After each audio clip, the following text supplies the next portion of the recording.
أعوذ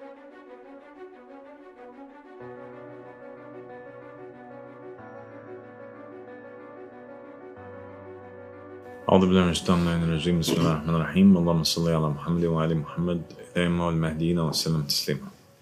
Everybody, no matter if they're a Jew or Christian, no matter if they're Muslim or Hindu or Buddhist or atheist, everybody agrees that if there is a God, the God has to be good. And everybody agrees that a good God would never leave his sheep go astray or his creation go astray. So a good God has to leave with creation a way that they are able to communicate with him. There has to be a rope that is extended from God Almighty down into creation.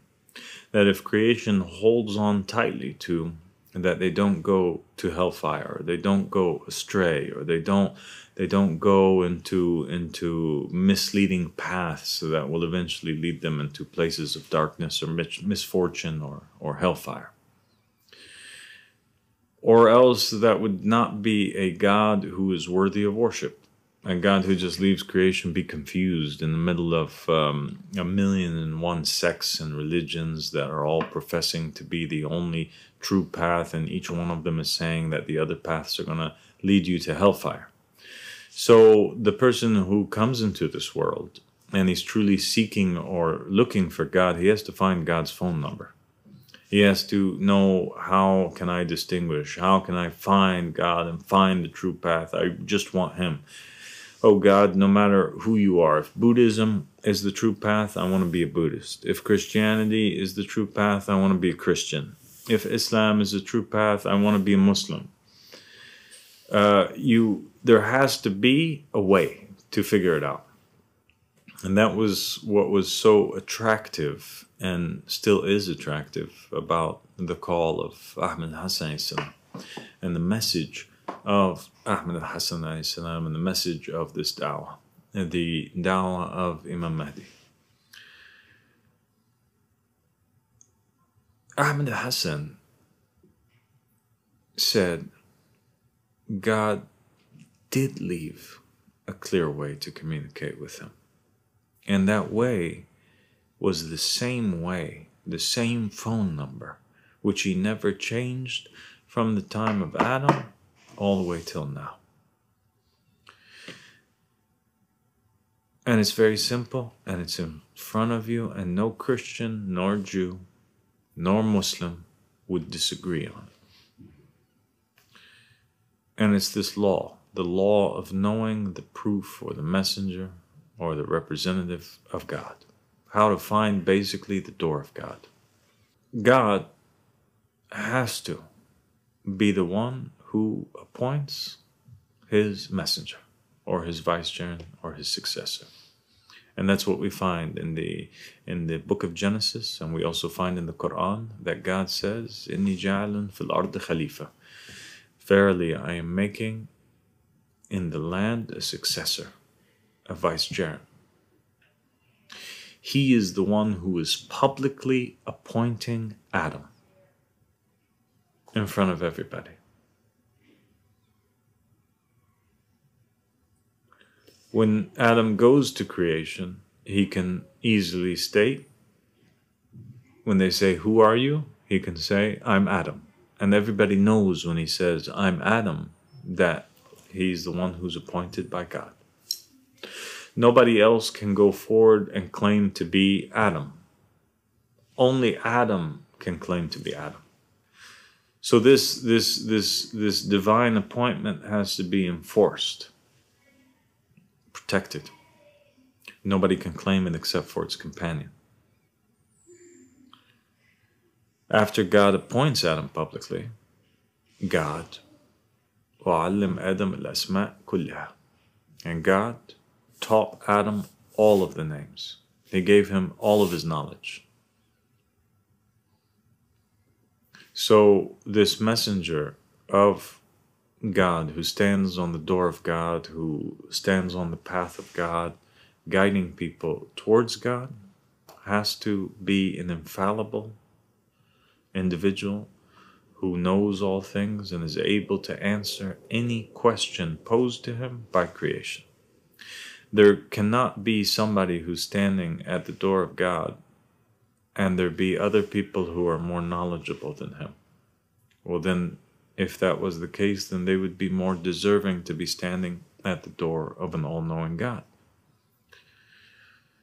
The third criteria to knowing that the path that you're on is the correct path or the true path is that the messenger is always calling back towards the supremacy of God. The idea that nobody can rule except for the person who's appointed by God. Because in fact, when that person appointed by God rules, it is God who's ruling. Just like when the Democrats have a candidate and the candidate wins the White House, who's ruling the White House? The Democrats. If there's a Republican candidate and he wins and he's ruling from the Oval Office, who's ruling the Oval Office? The Republicans. As such, God, when he appoints a king or a successor, and that king or successor rules, who's ruling? It's God who's ruling. So those three criteria are the criteria that whereby a person who's in an ocean of confusion can identify and know, how do I tell if I'm on the right path or not? So let's take it to a real life scenario. Now, what does that mean? That means that in every day and age, there has to be somebody who's appointed by God. God is always present in creation through a vicegerent. There's never a moment in the history of the earth where there's a vicegerent that's absent. There always has to be somebody. One passes away, a new one comes in his place. Jesus goes, Simon Peter is there. Muhammad goes, Ali ibn Abi Talib is there. Ali ibn Abi Talib goes, Al-Hassan is there. Al-Hassan goes, Al-Hussein is there. And as such, in a long line of successors, 124,000 prophets and messengers, and an unlimited amount of successors all the way from the beginning of creation till the end of creation. So if I'm standing and I'm trying to find out, and I'm calling God in the middle of the darkness, oh God, show me the true path. If it's Buddhism, I want to be a Buddhist. If it's Christianity, I want to be a Christian. If it's Islam, I want to be a Muslim. Just show me where the truth is. I'm going to hear a bunch of voices. These wolves that are in sheep's clothing. These hollers, these yells, these claims. Sunni Islam is the right path. Oh, you have to be on the, this type of path. You have to be a Buddhist. You have to be you have to be a Christian. No, you have to be a Protestant. No, you have to be a Methodist. No, you have to be a Baptist. No this, no this, no this. The first thing that I have to do is go back and say, are you appointed by God? If the answer is no, I'm not appointed by God, then thank you very much. I don't want to hear about it. Because you don't have the right to talk in the name of God. The only person who has the right to talk in the name of God and say that they're going to lead me towards God is the person who was appointed by God. That's the only way that my heart can be at peace. Right or wrong? So I have to find that person who's coming to me and he's claiming to have been appointed by God. In the time of Adam, Adam was clearly appointed by God, and he could say, hey, I'm Adam, I'm the one who was appointed by God. When we come to the Israelites, when they wanted a king in the Torah and in the Quran, what did they do? Could they appoint their own king? They couldn't appoint their own king. So they had to go back to the prophet who was appointed in their time, Samuel. They said, Samuel, we see all the other nations, they have kings. We want a king too. So Samuel had to go back to God, and God told, inspired, instructed Samuel, who was his messenger, to appoint for them Saul. So Saul, the first king of Israel, becomes an appointed king. That's the only way that he can be king, is he had to be appointed. Same thing with David. Same thing with Solomon. They had to be appointed. Appointed by who? Appointed by Samuel. And their appointment by Samuel, who is a messenger of God, becomes the same thing as an appointment directly from God, like in the case of Adam. So now Saul would go to the people and they would say, who are you? I'm the king of Israel. The king of Israel who? The king of Israel, Saul, the one who was anointed by Samuel. Correct? David would come. Who are you? I'm King David. Who are you? Who appointed you? God appointed me. I'm David, who was appointed and anointed by Samuel. Solomon would come. Who are you? I'm King Solomon. Who appointed you? I was anointed and appointed by the messenger and the king sent by God, David. Jesus came. What did he say? He said, I'm the messenger of God who was foretold to you by Isaiah. Muhammad came. What did he say? He said, I am the messenger who was foretold to you by Jesus. It would be pointless. It would be contradictory to common sense if somebody else could claim that position that was mentioned by the vicegerent of God. So what is the point, for example, of Jesus coming to us and saying that after me, one day there's going to come Muhammad? If 1,000,001 people could come before Muhammad and claim to be Muhammad, then it wouldn't really be a sign of guidance. Right or wrong, it would be a source of misguidance. People would be confused. So God has to promise to protect this name and the claiming of this name. Nobody can claim it except for its companion. And that's what we find in the hadith of the Ahl Bayt alayhim salam, and actually also in the narrations of the Jews and the Christians, is that anybody who claims to be the messenger of God and they really are not from God, then God will cut off their life. Has to be protected. Or else it doesn't make sense, right or wrong.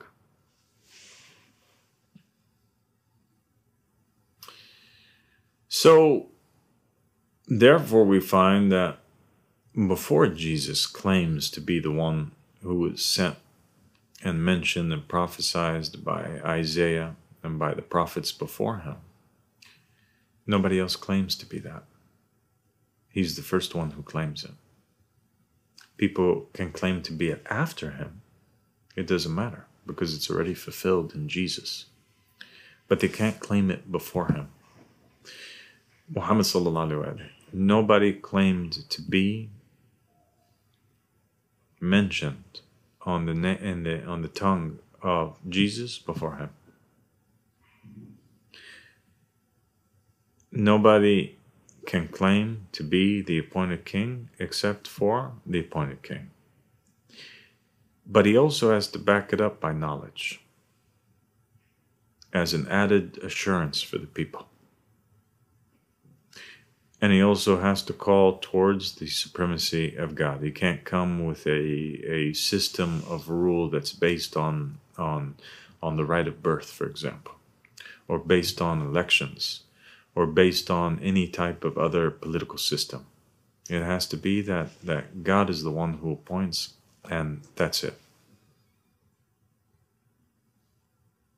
So Ahmed Hassan Salam, when he came with these things, he brought a logical argument forth that nobody could argue against. Everybody agreed that actually this is the case. And when they go and they look at the examples of the prophets and the messengers, they find that, yes, David, Solomon, Ezekiel, the prophets, the messengers, all of them, from the time of Adam till Muhammad, were claiming that God is the only one who can rule.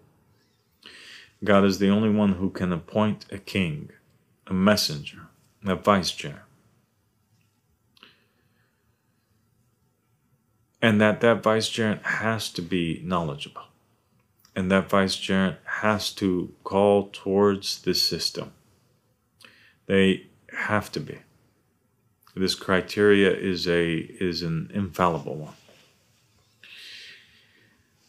And so, in 1999, we found that Halifesini was the only person on the entire planet who fulfilled that criteria. Halifesini, out of all the voices on the planet, and those who were calling towards this religion or that religion, this path or that path, there was only one man who said, I am sent by God. And that automatically makes him the only claim that's worth investigating. Because we don't want to hear about religion from somebody else who woke up in this world just as confused as everybody else and didn't have divine enforcement or inspiration or conversation or instructions from God. Correct or no? When we looked at Halifesini, what is this man saying? He was raising a book. And he was saying, you see this book? What does it say? And it had in there a narration that was written by Imam Ali alayhi salam, who was the successor of Muhammad sallallahu alayhi wa alayhi, and the husband of Fatima al-Zahra, the daughter of the Prophet. And it was the will of the Prophet Muhammad sallallahu alayhi wa alayhi. So on the night of the Prophet's passing, the Prophet wrote a will. And the Quran says it is obligatory that if death comes to anybody that day, write a will. And the Prophet Muhammad sallallahu alaihi wasallam, being a great prophet and messenger to mankind, and being a man of great authority, he was ruling a nation now of Arabs. He had united all these tribes. There was over 140,000 members of the religion of Islam, and under his political rule. If he had died without appointing his successor, then that would make him not worthy of being a prophet or not worthy of being a ruler. In fact, it would make Umar and Abu Bakr and Uthman, who were not prophets, not divinely appointed, it would make them more intelligent than he was. Because Abu Bakr, before his passing, he appoints Umar. And Umar, before his passing, he appoints a little lajna, or a committee of individuals that would vote on who would be the successor after that. So each one of them safeguarded the method or the appointment of the ruler after them, in their life, before their death, so that they don't die and they leave people in massive confusion. And a group of people decide to support this guy while another group of people decide to support this guy, and they all start fighting with one another. Each one of them said, no, I'm going to ensure that before I die, I appoint my successor in my will. So if Abu Bakr was smart enough to do it, and he was in direct communication with God, and Umar was smart enough to do it, and he wasn't in direct communication with God, then the Prophet Muhammad, who was in direct communication with God, must have had done it. And he did do it. And we find one narration, and it's the only narration that's present, that mentions the contents of the Prophet Muhammad's will. And in that will, the Prophet Muhammad ﷺ says, I'm going to give you a book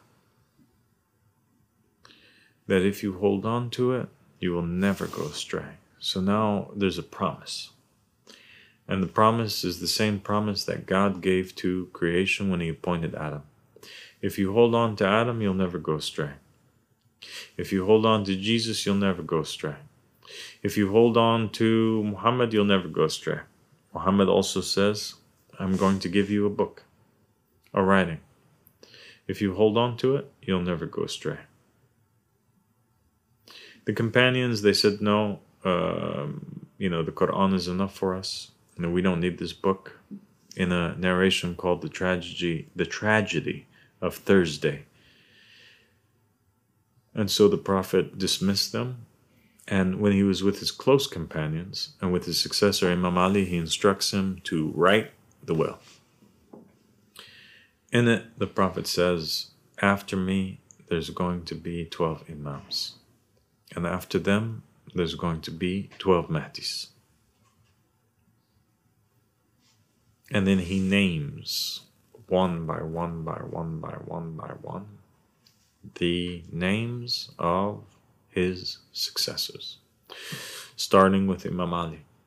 And he says, Imam Ali, when death comes to him, he should pass on the imamate.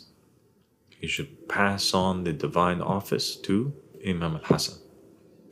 And when death comes to Imam al-Hasan, he should pass it on to Imam al-Hussein. And as such, from Imam to Imam to Imam until he reached the 12th Imam. And then he said, and when death comes to him, he should pass it on to the first of the believers. And he names the names of the 12 Mahdis.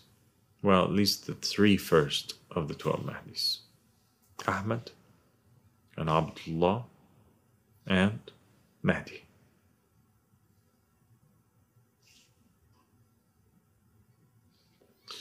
So now Ahmad al-Hasan had come forward claiming to be appointed in the will of the Prophet Muhammad which the Prophet Muhammad said that if you hold on to it, you'll never go astray. Now I'm forced to, as a believer who's searching for truth, I'm forced to submit to that.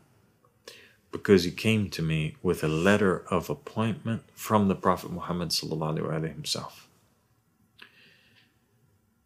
If we say, oh, but he might be a liar, anybody could claim to be Ahmad. If we believe that anybody could claim to be Ahmad and that he might be a false claimant, then this is not a letter that safes and safeguards against misguidance. And therefore, the person who wrote it and said that this is a letter that safeguards against misguidance cannot be a prophet. And actually, the legitimacy of the whole process is drawn into question. Because now, if Ahmad al-Hasan can claim to be Ahmad in the will, but he's not, well then what stops Muhammad from having claimed to be mentioned on the tongue of Jesus when he was not? What prevents Jesus from claiming to be the one who was prophesied by Isaiah when he is not? So the whole thing tumbles and crumbles, and it becomes an ocean of confusion. And there's no way to tell who is the truthful one and who is truly a messenger from God, except if God was to open up the skies and appoint himself.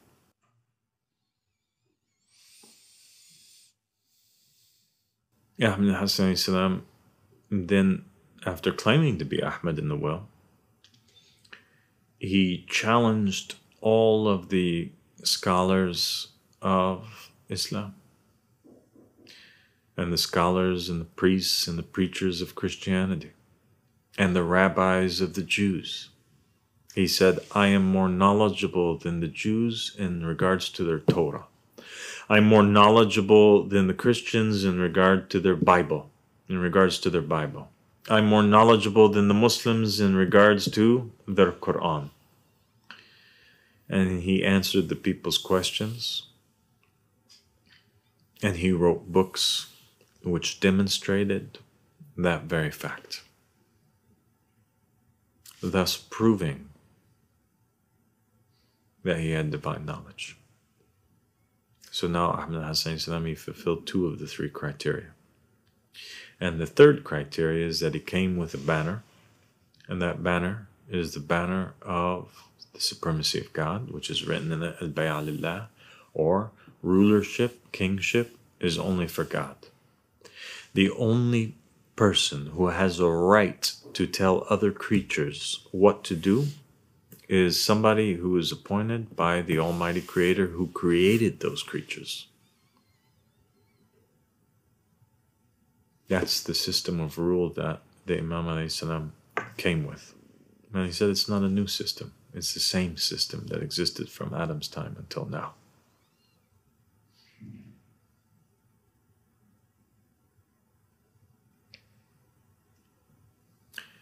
All of the other scholars in the time of Ahmad Hassan Salam's emergence and appearance were calling, for example, towards elections, or supporting this candidate of the Marja or that candidate of the Marja, this Republican candidate, that Democratic candidate. But nobody on the planet was claiming that they were a divinely appointed ruler or king or messenger and could back it up with a claim, a letter of appointment by the Holy Prophet or the person who sent them, and demonstrate knowledge like Ahmad Hassan Salam did. And that is how you know what path to follow. And that's how we knew what path for us to follow. It's incredible, isn't it?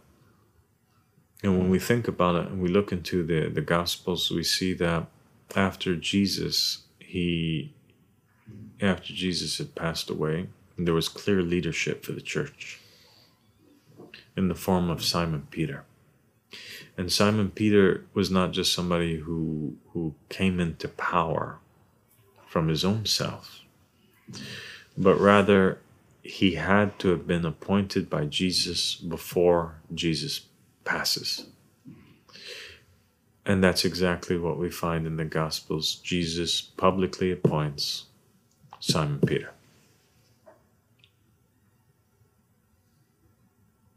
We find that Muhammad sallallahu alaihi wasallam in Ghadir appoints Imam Ali alayhi salam.